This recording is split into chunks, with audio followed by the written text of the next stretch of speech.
दर्शकों को एक बार बता देते हैं कि क्या है आबकारी घोटाले का पूरा मामला। नवंबर 2021 दिल्ली सरकार नई शराब नीति लेकर आती है। ये वही शराब नीति है जिस पर अब तिहाड़ की रोटी खाने की तैयारी अरविंद केजरीवाल की तरफ से हो चुकी है। शराब बिक्री में गड़बड़ी रोकने के लिए सुधार का दावा इस आबकारी नीति में किया गया। नई आबकारी नीति से राजस्व में बढ़ोतरी का दावा किया गया था। ग्राफिक्स के जरिए आपको बता रहे हैं क्या कुछ है आबकारी नीति। पहले हर साल लगभग 4,500 करोड़ रुपए का राजस्व दिल्ली सरकार को, या यूं कहें कि केजरीवाल सरकार को प्राप्त हुआ है।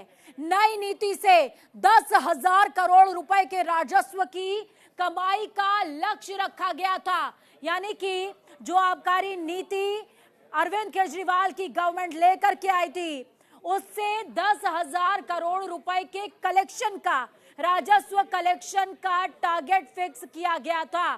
चलिए न्यूज रूम का रुख करेंगे और भावना हमारे साथ ग्राउंड जीरो से जुड़ी हुई हैं। न्यूज रूम से हमारे साथ में ओम प्रकाश सर जुड़े हुए हैं, आउटपुट हेड हैं। सर मैं आपसे समझना चाहूंगी, देखिए दो लोग यहाँ पर जुड़े हुए हैं।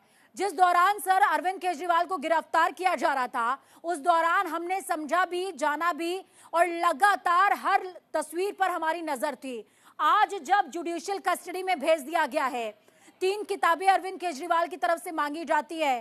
पहली किताब श्रीमद् भगवत गीता, दूसरी रामचरितमानस और तीसरी किताब prime minister decided by journalist, और ये नीरजा चौधरी की किताब है। इन तीनों किताबों के संदेश क्या हैं, संकेत क्या हैं, हम क्या डिकोड कर पा रहे हैं सर?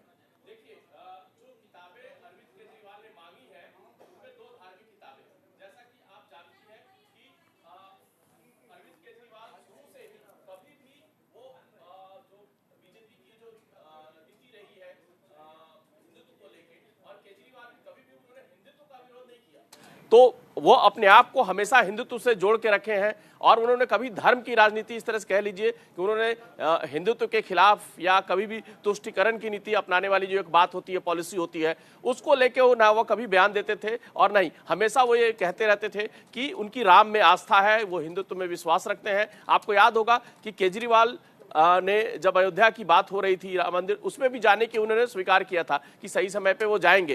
तो कभी भी जो अभी इसलिए उन्होंने जो किताबें मांगी हैं वो धार्मिक किताबें 2 मांगी हैं और एक तीसरी किताब जो राजनीति से जुड़ी हुई है, नीरजा चौधरी, जैसा कि उन्होंने पूरे प्राइम मिनिस्टर, उस अपनी किताब में उन्होंने जो प्राइम मिनिस्टर कैसे काम करते हैं, कैसे पॉलिसी बनती है, कैसे उनका रोल होता है, उन सब चीज़ों के बारे में है वो। और Neerja Chaudhary centre to left journalist में गिनी जाती हैं और इसलिए मुझे लगता है कि अरविंद केजरीवाल को लगता है कि ये किताबें अभी उनके जेल में उनके साथी होंगे और ये पॉलिटिकली वो मैसेज देना चाहते हैं कि अभी जो आपको कल ही में जो याद होगा महा रैली हुई थी दिल्ली के रामलीला मैदान में, वहाँ भी जो नेताओं ने जो संदेश दिया था उसमें किसी ने, इवन प्रियंका गांधी ने भी, याद होगा आपको, प्रियंका गांधी ने भी रामायण का जिक्र किया था। इसलिए अरविंद केजरीवाल, चूंकि इस बार चुनाव में बीजेपी राम मंदिर का मुद्दा जोर शोर से उठा रही है, कहीं ना कहीं उस मुद्दे से ये अपने आप को अलग नहीं करना चाह रहे और अरविंद केजरीवाल भी चाह रहे हैं ये मैसेज देना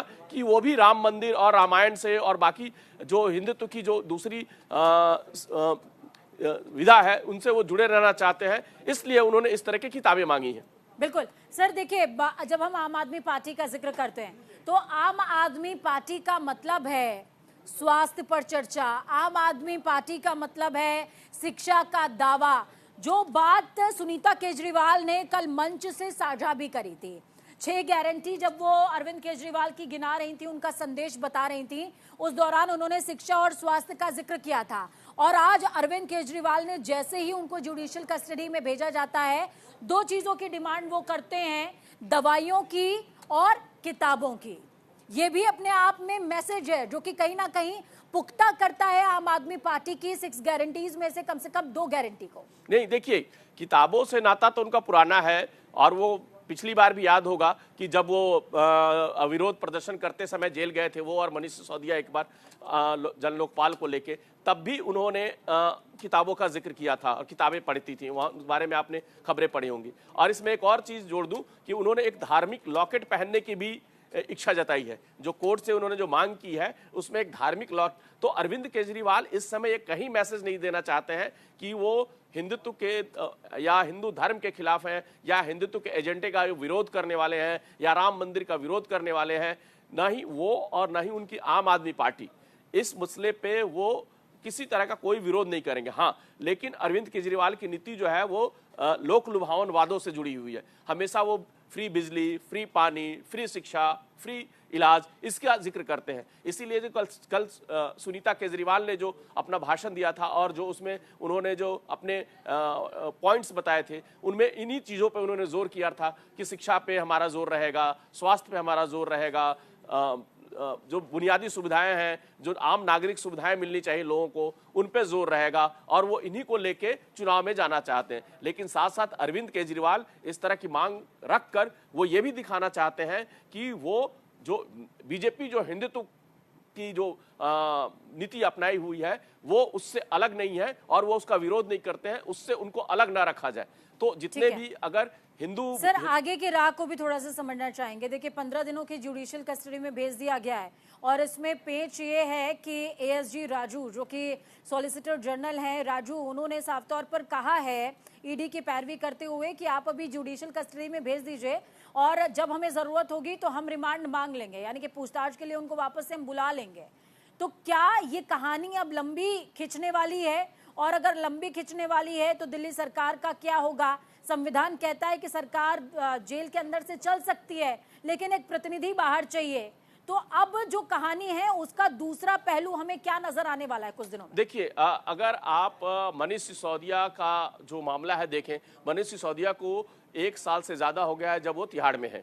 तो हो सकता है अरविंद केजरीवाल की जो न्यायिक हिरासत है वो भी ज्यादा लंबी चले और बीच बीच में जब भी ईडी को या सीबीआई को जरूरत होगी वो कोर्ट से परमिशन लेके उनसे पूछताछ कर सकते हैं। लेकिन हाँ, ये जेल से जाने के बाद और जो उनकी मैसेजिंग होगी जेल से जाने के बाद, ये सुविधा हो जाएगी कि चाहे कोई भी, एक समय होता है जब आप कोर्ट की परमिशन से या फिर प्रशासन की परमिशन से आप जाकर मिलते हैं जेल में, जो भी जेल में जो कैदी होते हैं या जो विचाराधीन कैदी होते हैं या जो न्यायिक हिरासत में, उनके परिजन, उनके चाहने वाले, उनके दोस्त, उनके सगे संबंधी जाके, तो अभी तक ईडी हिरासत में जो मुलाकातों का दौर थमा हुआ था, हो सकता है मिलने का समय जो भी नियत होगा उस समय अरविंद केजरीवाल से मिलने वालों की संख्या बढ़ेगी और उसमें वो राजनीतिक मुलाकात भी हो सकती है और पारिवारिक मुलाकात भी हो सकती है। इसके अलावा जो आपने कहा कि जेल से जो सरकार चलाने की बात है, देखिए जेल, अभी जो हमारा संविधान कहता है कि मुख्यमंत्री पे जब तक आरोप सिद्ध नहीं हो जाते हैं,